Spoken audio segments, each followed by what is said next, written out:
How to go from being very panicky, restless, anxious to someone who is calm and grounded, especially when it comes to taking actions and you do what you really want to do, you get the results and you do it in a systematic way which also feels good to you. And here are 4 steps exactly कि आप ये कैसे कर सकते हो. ऐसे videos जिसके बारे में इंग्लिश में ऑलरेडी कंटेंट बहुत सारा अवेलेबल होता है, इन वीडियोस को मैं जानबूझकर हिंदी में क्रिएट करती हूँ ताकि हम एक वाइडर ऑडियंस तक रीच कर सके. जिन्हें इनकी एक्चुअल में ज़रूरत है उन तक ये वीडियोस पहुँच सके. तो आप जितना ज़्यादा लाइक और सब्सक्राइब करोगे मेरे चैनल को, उतना ही ये अवेयरनेस सब में पहुँचेगी. और हमें खुद को नहीं पता होता, we are questioning all the time कि हमारे साथ पता नहीं क्या प्रॉब्लम है या क्या गड़बड़ है कि अगर कोई भी चीज़ करने जाते हैं वो गड़बड़ा जाती है.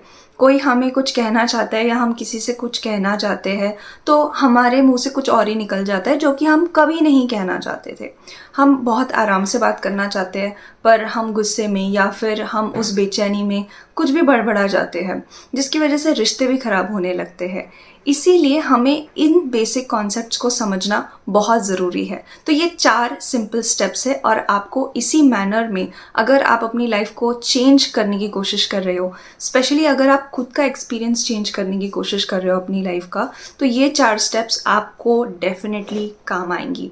जब कोई एंशियस और रेस्टलेस होता है तो वो पर्सन को जो चीज़ सबसे ज़्यादा चाहिए होती है वो है सेंस ऑफ सेफ्टी. और यही चीज़ बहुत सारे लोग नहीं समझ सकते कि हम जो चीज़ को खोजने की कोशिश कर रहे हैं वो अचीवमेंट नहीं है.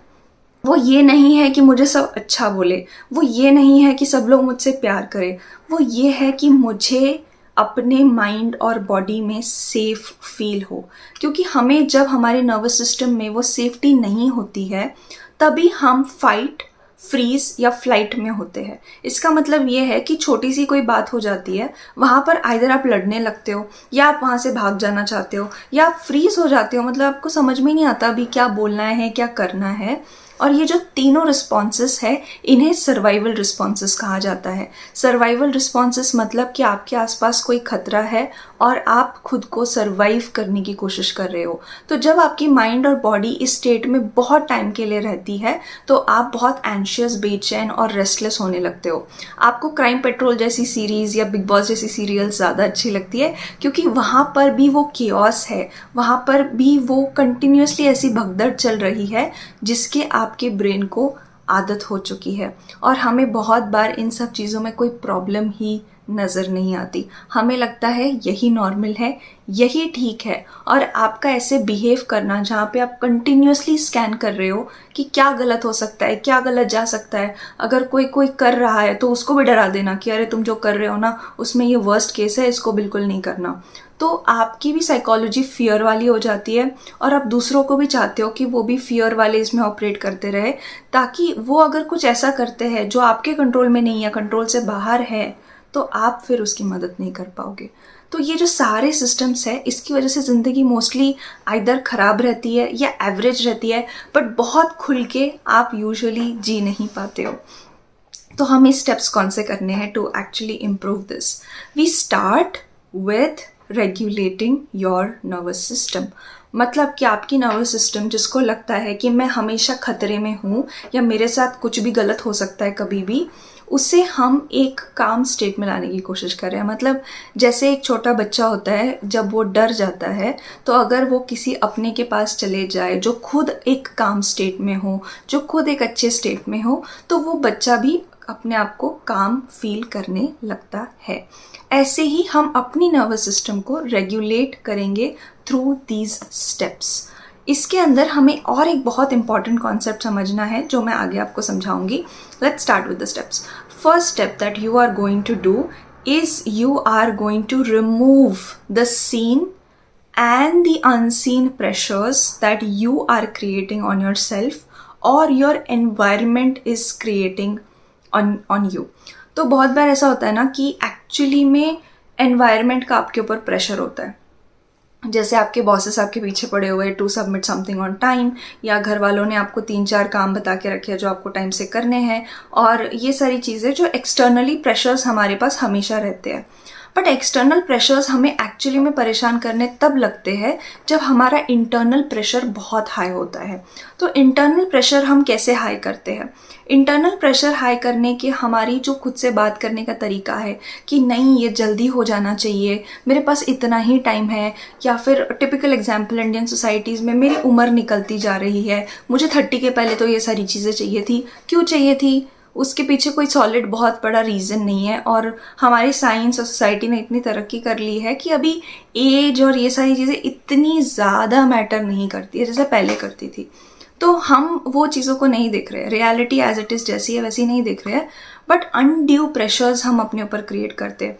जैसे कि तुम्हारा 3 महीने में 6 महीने में इतना वेट लॉस हो जाना चाहिए, फैट लॉस हो जाना चाहिए। किसने डिसाइड किया? कब डिसाइड किया? हम भूल जाते हैं कि हमारी एक बायोलॉजी है, हम भूल जाते हैं कि हमारे एक सिस्टम्स है, पर हम प्रेशराइज करते हैं कि ये चीज़ इतने टाइम में हो जानी चाहिए, और किन किन लोगों के लिए ये बहुत अच्छे से वर्क करता है। बट अगर ये आपके लिए वर्क नहीं कर रहा है तो आप ऐसी टाइमलाइन सेट कर सकते हो जो आपके ऊपर एक हेल्दी प्रेशर क्रिएट करती है।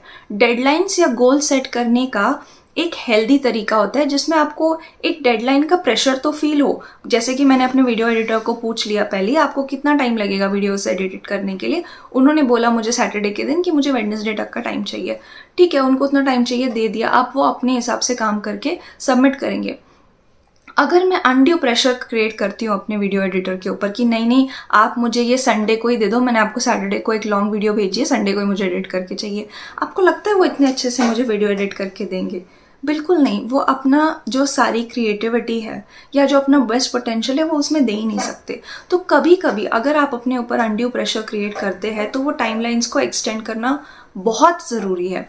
दूसरा क्वेश्चन जो टाइमलाइन के बारे में आपको खुद से पूछना है वो ये है कि ये टाइमलाइन मेरी अपनी बनाई हुई है या दूसरों ने बनाई हुई है। क्योंकि बहुत सारी जो टाइमलाइंस है हम अपने आसपास के पीयर ग्रुप्स की तरह ही करने लगते हैं। अच्छा, मेरे दोस्त ने इस एज तक कार ले ली तो मेरी भी होनी चाहिए, मेरे दोस्त ने इस एज तक घर ले लिया तो मेरा भी होना चाहिए, मेरे दोस्त की अगर इस टाइम तक इतनी सैलरी तो मेरी भी होनी चाहिए। ज़रूरी नहीं है, क्योंकि हम इतनी अलग लाइफ जीते हैं, हमारी प्रायोरिटीज़ इतनी अलग होती है, तो ये सारी चीज़ें ज़रूरी नहीं है। तो हम चाहते हैं बहुत सारी चीज़ें हो और इतने ही टाइम में हो, और यही सबसे बड़ी प्रॉब्लम है। अगर आप उन प्रायोरिटीज़ पे फोकस करें कि जो प्रायोरिटीज़ आपकी लॉन्ग टर्म में लाइफ को चेंज करेंगी, तो अगर आप उन पे वर्क करने लगो, अपने आप को सफिशिएंट टाइम देकर वर्क करने लगो, तो जो चीज़ करने में आपके दोस्तों को 10 साल लगेंगे वो शायद आप 2 ही साल में कर दो। और यही फिलॉसफी बहुत लोगों के समझ में नहीं आती है। तो set real priorities, have your own timelines, और ये जो अनड्यू अनसीन प्रेशर्स है इसको अपने ऊपर लेने की ज़रूरत नहीं है। Second thing which is very important, जो मैंने कहा था कि मैं आपको एक कॉन्सेप्ट समझाऊंगी, वो है को डिपेंडेंसी का कॉन्सेप्ट।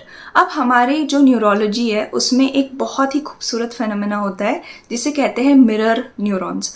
मिरर न्यूरॉन्स क्या करते हैं, जैसे अगर किसी को उबासी आ रही हो, कोई छींक दिया या कोई स्माइल कर दिया, तो हम ऑटोमेटिकली वो सेम चीज़ रिफ्लेक्ट करने लगते हैं। हमें भी उबासी आ जाती है कभी कभी, हम भी स्माइल करते हैं, हम भी छींक देते हैं। ऐसे होता है ना, कंटेजियस, ऐसा लगता है कि अरे इस इंसान को हुआ तो मुझे भी सेम चीज़ फील हो रही है। जैसे अगर आप शायद you might not be somebody who cries easily, but अगर आपने किसी और के आंसू देख लिए तो आपके भी आने लगते हैं। तो मिरर न्यूरॉन्स ऐसे काम करते हैं कि जिस नर्वस सिस्टम वाली स्टेट में आपके आसपास के लोग हैं, आप भी उसी स्टेट में चले जाते हो। और हम में से कुछ लोग बहुत सेंसिटिव होते हैं जिनमें शायद इन मिरर न्यूरॉन्स के काम करने का तरीका और इंटेंस होता है और हमें ये पता भी नहीं होता। तो क्या हो जाएगा अगर आपको पता ही नहीं है कि मिरर न्यूरॉन्स है, ऐसे फंक्शन करते हैं, हम दूसरों के नर्वस सिस्टम पे ऐसे, जैसे फॉर एग्जांपल आप शांति से बैठे हो, ठीक है, और आपके आसपास कोई कंटिन्यूसली ऐसे बेचैनी से कोई काम किए जा रहा है, हड़बड़ी में कुछ कर रहा है, और आप अगर ऐसे सिस्टम के हो, मिरर न्यूरॉन्स बहुत स्ट्रॉन्ग है, सेंसिटिव सिस्टम है, तो फिर वहाँ पर आपको उसका इफेक्ट बहुत जल्दी होने लगता है और आपको पता ही नहीं चलता कि मुझे इस इंसान के आसपास इतनी चिड़चिड़ क्यों होती है। तो प्रॉब्लम आप में नहीं है, ना तो प्रॉब्लम उस इंसान में है, बट आप इस चीज़ को समझ नहीं पाते कि आपका फंक्शन ऑपरेट कैसे करता है। कोडिपेंडेंसी तब होती है जब आपके नर्वस सिस्टम की डिपेंडेंस, आपकी इमोशनल स्टेट की डिपेंडेंस किसी और के ऊपर होती है। फॉर एग्जांपल, अगर मुझे मेरा काम करना है, जैसे कि अभी मैं ये वीडियो बना रही हूँ और बीच में ही लाइट डिसाइडेड कि मैं चली जाऊँगी, but I am not going to break the flow, अगर लाइट को आना होगा तो आ जाएगी। तो अगर कोई है, ठीक है, मैंने डिसाइड किया वीडियो बनाना है, और सडनली कोई मेरे आसपास है कि उसी टाइम पर कोई कॉन्फ्लिक्ट शुरू हो जाता है या किसी का मूड ख़राब हो जाता है, तो अगर मैं मेरे वीडियो बनाने का प्लान ड्रॉप कर देती हूँ, ठीक है, एक बार ठीक है कि किसी का मूड ख़राब हो गया, मैंने वीडियो बनाने का प्लान ड्रॉप कर दिया, बट अगर मैं ये बार बार करती रहूँगी तो I become a victim to other people's mood. मतलब मैं अपना स्केड्यूल दूसरों के मूड स्विंग्स के हिसाब से रखती हूँ। आपका मेंटल स्टेट हमेशा दूसरों के मूड पर डिपेंड करता है, और ये स्पेशली औरतों में अनप्रोडक्टिव होने का सबसे बड़ा रीज़न है कि उनका जो कैलेंडर है ये दूसरों के मूड के हिसाब से चलता है। ठीक है, तो उन्होंने डिसाइड किया आज मुझे एक मीटिंग करनी है मेरे बिजनेस डेवलपमेंट रिलेटेड, घर वालों ने बोला आज ही हमको रेस्टोरेंट जाना है, तो ठीक है, मीटिंग बोल दिया सबको कि आज मीटिंग कैंसिल कर दी है और आप जा रहे हो रेस्टोरेंट। ऐसा अगर आपने रिपीट किया तो आप बिजनेस बना ही नहीं पाओगे, क्योंकि आपके अंदर प्रोफेशनलिज्म तो है ही नहीं। तो ये जो चीज़ होती है, क्यों, अगर पूछो, नहीं अपसेट हो जाएंगे, क्या होता है किसी को अपसेट होने से? अपसेट कोई थोड़े टाइम के लिए होता है, ठीक है, और उसके बाद every adult is responsible for their own emotional states. पर हमें ये बात समझ में आती ही नहीं है, और हम कोडिपेंडेंसी को बार बार चलाते रहते हैं। और ये तब ज़्यादा होता है जब घर का स्पेशली कोई एक ऐसे बड़ा व्यक्ति हो या जो हो, और उसके मूड के हिसाब से घर वालों का सबका मूड चलता है। ठीक है, तो अगर इस इंसान का आज मूड ख़राब है, मतलब सारा घर शांत रहेगा, सारे घर में कर्फ्यू लग जाएगा, सब लोग सैड ही मूड में रहेंगे, कोई हंसेगा खेलेगा नहीं। क्यों? उस इंसान को अपनी स्पेस दो, let them handle their mood, वो एक एडल्ट है, यू हैंडल योर मूड। और अगर हम इस चीज़ को ठीक नहीं कर पाए ना, और अगर आप बच्चे हो जो ये ट्रीटमेंट रिसीव कर रहे हो, आप कल को ऐसे ही बड़े बनोगे जिसके बच्चों को फिर सेम प्रॉब्लम होगी। तो अगर आप आपकी नर्वस सिस्टम पे अभी से काम करने लगते हो तो शायद आप इस चीज़ को अपने फैमिली में रिक्रिएट नहीं करोगे, which is called codependency. What is the third thing? The third thing is to actually create self-trust. The third thing is to create individuation. जैसे कि मेरा एक बहुत ही फेवरेट क्वेश्चन है, जब मैं देखती हूँ कि इमोशनल डिपेंडेंसी बहुत बढ़ती जा रही है लोगों की घर में एक दूसरे के साथ, तो मैं मेरे क्लाइंट्स को पूछती हूँ कि अगर तुम एक व्हीकल होते तो तुम कौन से व्हीकल होते, तुम्हारे हस्बैंड कौन से व्हीकल होते, तुम्हारे बच्चे कौन से व्हीकल होते? तो वो कहते हैं कि कार, एरोप्लेन, बस, कोई कहता है कि बैलगाड़ी, मेरे तो हस्बैंड बहुत स्लो है। तो फिर सबके अपने अलग अलग पेसेस है, सब अपने अलग अलग मोड्स के हिसाब से चलते हैं। तो हम क्यों खुद को फोर्स करें कि हम एक दूसरे के साथ एकदम एनमेश हो जाए और सब मिक्स कर दे? तो ये जो इंडिविजुएशन है ना, कि मैं एक अलग इंसान हूँ, मेरे एक अलग मूड हो सकता है और मेरी अलग प्रायोरिटीज़ हो सकती है, तो ये आपको सबके साथ खुश रहने में और ज़्यादा मदद करता है। तो आपको वो चीज़ करनी है। अगर कोई चीज़ आपकी एनर्जी को रिचार्ज करती है, जैसे फॉर एग्जांपल मेरे लिए छत पे जैसे ही मैं जाती हूँ और मैं खुले आसमान को देखती हूँ तो मेरे nervous system automatically calm down होती है। तो मेरी नर्वस सिस्टम, अगर मैं मेरी बात करूँ, मैंने ये अपने लिए फिगर आउट किया है, आप अपने लिए भी कर सकते हो, कि अगर मैं खुद किसी और काम इंसान के साथ बात कर रही हूँ या उनके साथ हूँ, जैसे कि मेरे खुद के कोचेस या थेरेपिस्ट या मेंटर्स, या फिर मैं ऐसे एनवायरनमेंट में हूँ जहाँ पर मैं एब्सोल्युटली अकेली हूँ, मतलब इधर मैं किताब पढ़ रही हूँ या मैं छत पे हूँ, तो मेरी नर्वस सिस्टम काफ़ी काम फील करती है और मैं उस कामनेस के साथ then I can deal with the world. अगर मैं किसी ऐसे इंसान के साथ इंटरेक्ट करती हूँ कि जिनकी खुद की नर्वस सिस्टम बहुत हाइपर एक्टिव स्टेट्स में रहती है, तो मुझे थोड़ा टाइम लगता है अलग से थोड़ा शांत होने के लिए, ताकि मैं वापस जाके उनसे इंटरेक्ट कर सकूं।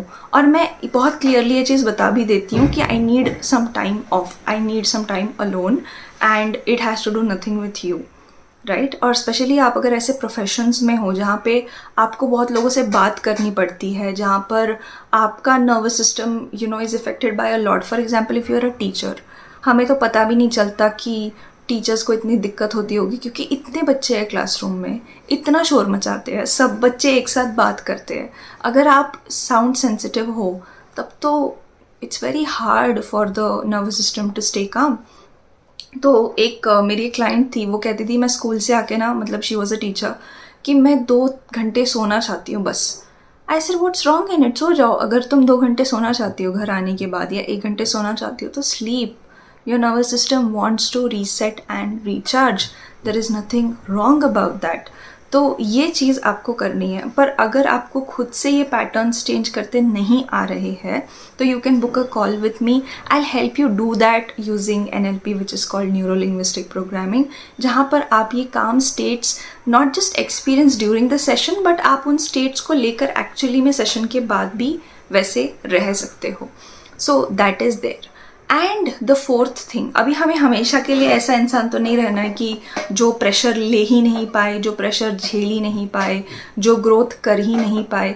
सो we want to set in systems, we want to set in discipline जो हम खुद फॉलो कर सके। ऐसा डिसिप्लिन नहीं जो लगे कि अरे हमको इसमें भी ऐसा लग रहा है कि केज कर दिया है, मतलब आपको बंधा हुआ महसूस हो रहा है, नहीं, वैसे काइंड ऑफ डिसिप्लिन नहीं। बट ऐसा डिसिप्लिन जहाँ पे अगर आप सक्सेसफुल होते हो जो आप करना चाहते हो उसमें, तो आपके पास एक प्रोसेस है टू गेट थिंग्स डन। आपने प्लानिंग और एग्जीक्यूशन अच्छे से करके रखा है। For example, let's say I want more clients, और अगर मेरे क्लाइंट्स बढ़ जाते हैं बट मेरे पास एक सिस्टम और प्रोसेस ही नहीं है to service the clients properly, and उनका सारा जो प्रोसेस होता है, onboarding, offboarding, testimonial, social media, तो मैं ओवरवेल्म हो जाऊंगी और बहुत जल्दी ओवरवेल्म हो जाऊंगी। और वहीं पे अगर मैं दूसरों के सिस्टम्स कॉपी करने लग जाऊँ जिनकी पर्सनैलिटी मेरे से बहुत अलग है, जो एक्सेल शीट्स बनाते हैं before content and do so many different things, which is good actually, बहुत अच्छी बात होती है। बट मेरे लिए content is spontaneity, creativity is spontaneity, चीज़ें जो स्पॉन्टेनियसली निकलती है। मेरी जगह कोई और इंसान होता ना, बंद कर दिया होता वीडियो लाइट जाने के बाद। तो this is a difference that you have to understand between you and other people. तो अगर आप इन 4 चीज़ों पे काम कर सको, तो आपकी नर्वस सिस्टम काम और ग्राउंडेड स्टेट्स में धीरे धीरे आने लगेगी। और जो एक्टिविटीज़ यूजुअली बोरिंग लगती है, वही एक्टिविटीज़ हमारे नर्वस सिस्टम को काम करती है। जैसे मैंने बोला, स्काई की तरफ देखना या बुक पढ़ना। लोगों को लगता है अरे मैं बोर हो रहा हूँ या मैं बोर हो रही हूँ, क्योंकि हम एक हाई स्टिमुलेशन वाली दुनिया में रहते हैं। पर जब हमें उसका कामनेस समझ में आने लगता है, the calmness of that activity, तब हमें अच्छा लगने लगता है। And a bonus step that I want to give, एक पर्सन जिनका अपने अंदर बहुत विश्वास होता है, बहुत ज़्यादा स्ट्रॉन्ग भरोसा होता है कि no matter what I am going to figure this thing out, वो लोग काम और ग्राउंडेड रह सकते हैं। तो उसके लिए हमें अपनी सेल्फ ट्रस्ट और सेल्फ कॉन्फिडेंस पर काम करना होता है। जैसे पहले मैं बहुत बार ओवरवेल्म हो जाती थी initially when I just started this YouTube channel about a lot of things, whether work, whether life, whether relationships, a lot of things. But now जब भी मेरे दिमाग में कोई प्रॉब्लम के बारे में आता है, तो मेरा दिमाग तुरंत सोल्यूशन की तरफ जाने लगता है कि इसको सॉल्व कैसे किया जा सकता है, इसकी क्या पॉसिबिलिटीज़ है। और अगर थोड़ी देर में सोल्यूशन ना निकल रहा हो, मेरी वॉइस कहती है कि ठीक है, रहने देते हैं, थोड़े टाइम के बाद हमें सोल्यूशन पता चल जाएगा। But my voice never says कि अरे ये हो जाएगा, वो हो जाएगा, ये ख़राब हो जाएगा, वो ख़राब हो जाएगा। That voice is not that loud in me now. That's why I made this video, because I know what a blessing it can be for somebody who has lived in panic and anxiousness. See you in the next video.